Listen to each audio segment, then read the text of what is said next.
Miracles do happen.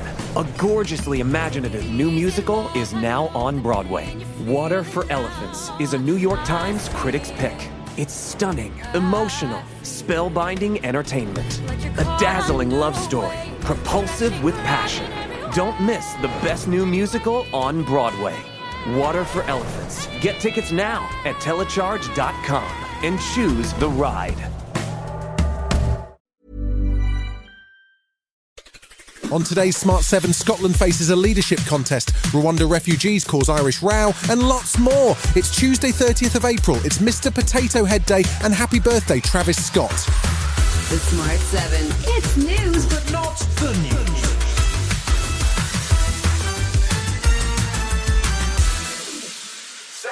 Monday saw the end of Humza Yousaf's reign as Scotland's First Minister. He made a serious political miscalculation last week when he summarily ended the SNP's power-sharing agreement with the Scottish Green Party, which left him with a minority government facing a no-confidence vote. He called a press conference for midday on Monday and announced he was stepping down. I cannot tell you what an honour it is being the First Minister of the country I love, the country I'm raising my family in, and the only country I will ever call home. He plans to stay on until a successor is elected, with John Swinney, Nicola Sturgeon's former deputy, the most likely to succeed him. The whole affair has been chaotic and leaves the SNP with a minority government that will need to do a new power-sharing deal if it is to survive until the next elections in May 2026. Labour leader Sir Keir Starmer says he's not impressed by the Scottish drama. It's absolute chaos now from the Scottish Parliament, from the SNP.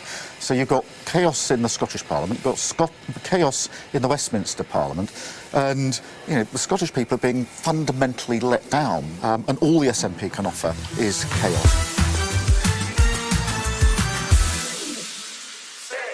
A war has broken out between England and Ireland, a war of words, that is. It comes after accusations from the Irish Justice Minister over the weekend that Rishi's Rwanda plan was forcing asylum seekers into the Republic via Northern Ireland. She's planning to table emergency legislation to require England to take back the new arrivals, but Prime Minister Rishi Sunak is in no mood to do so, with local elections looming on Thursday. I'm very confident that our scheme is compliant with all our international obligations, and I make absolutely no apology for doing everything I can to tackle illegal migration. We're not going to accept returns from the EU via Ireland when the EU doesn't accept returns back to France where illegal migrants are coming from. However, speaking in London at the Intergovernmental Conference, Ireland's Deputy PM and Minister for Foreign Affairs Mee Hall-Martin was trying to calm the situation. He said the initial claim that 80% of asylum seekers had come through Northern Ireland was not presented as a statistical fact, but that there had definitely been a shift in how asylum seekers were reaching Ireland. He was keen to emphasise the importance of continued cooperation.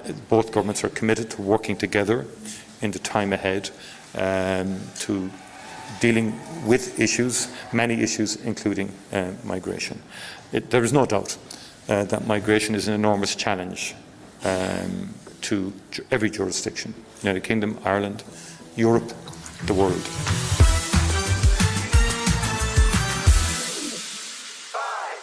Israel is braced for a possible prosecution by the International Criminal Court over the war in Gaza. Rumours have been circulating of possible arrest warrants for key Israeli leadership, in part because of their refusal to speed up aid deliveries to Palestinians. Monday also saw more diplomacy as the US and UK both worked to deliver a suspension in fighting, with Hamas negotiators considering a deal for a 40-day ceasefire. An Israeli team is believed to be due in Cairo on Tuesday, even as preparations for an assault on Rafah continue. UK Foreign Secretary Lord David Cameron spoke at the World Economic Forum meeting in Saudi Arabia on Monday, and he was urging Hamas to be realistic and take the proposed deal. Hamas are not currently in favour of a two-state solution. They are in favour of a no-Israel solution. And so, if we're going to find peace, we have to respect the fact that Israel is a state that has a right to exist, a right to defend itself, a right to secure borders. We're never going to solve this unless, as I said, you have the two things together. The state for the Palestinian people that gives them the dignity of statehood, but guarantees of Israeli security.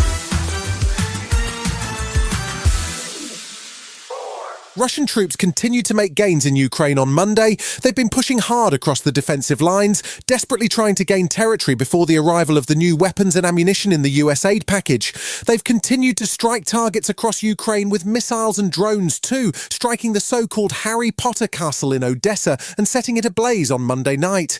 NATO Secretary-General Jens Stoltenberg was in Kyiv with a message of support and reminder for NATO allies that Ukraine needs support right now, and that means sending any weapon systems that they have promised as soon as possible. If allies face a choice between meeting NATO capability targets or supporting Ukraine, they should support Ukraine. Still to come on the Smart 7, Premier League clubs consider a spending cap and the Lion King is coming back. Right after this.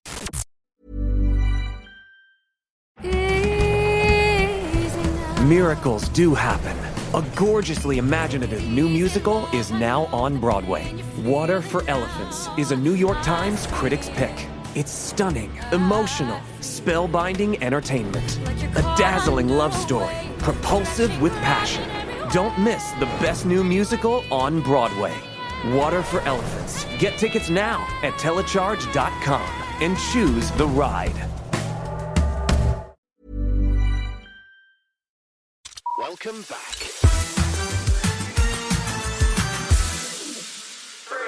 Monday saw the Premier League's clubs vote to impose a new spending cap built around what's called the anchoring concept. Essentially, all clubs would have to cap their spend to a multiple of the bottom Premier League club's TV revenue. The intention is to bring some financial fairness to the league, but 3 clubs voted no: Man United, Man City and Aston Villa.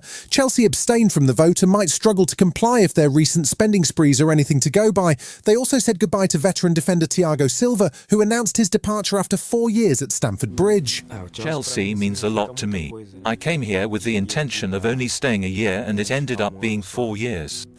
I always gave my all, but unfortunately everything has a start, a middle and an end. It doesn't mean it's a definite end. I hope to leave the door open.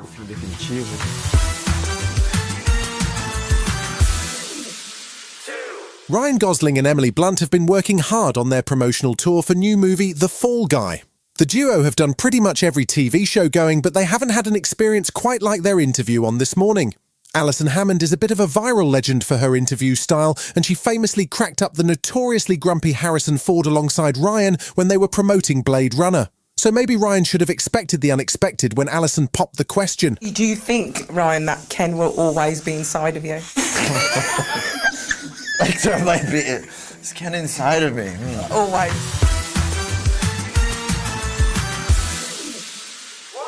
The Lion King is back, and so is Beyoncé, and this time she's brought daughter Blue Ivy Carter with her.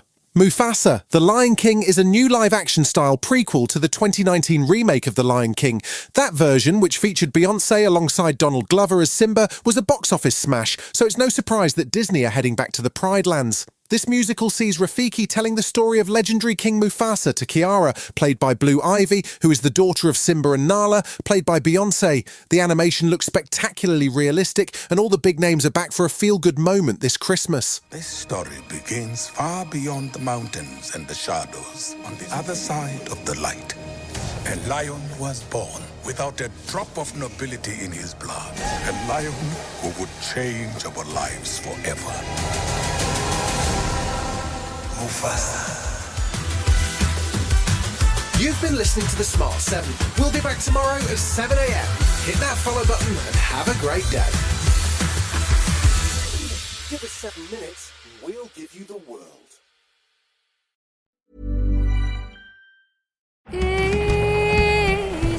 Miracles do happen.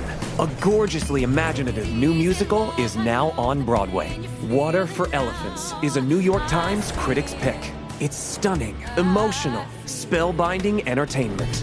A dazzling love story, propulsive with passion. Don't miss the best new musical on Broadway.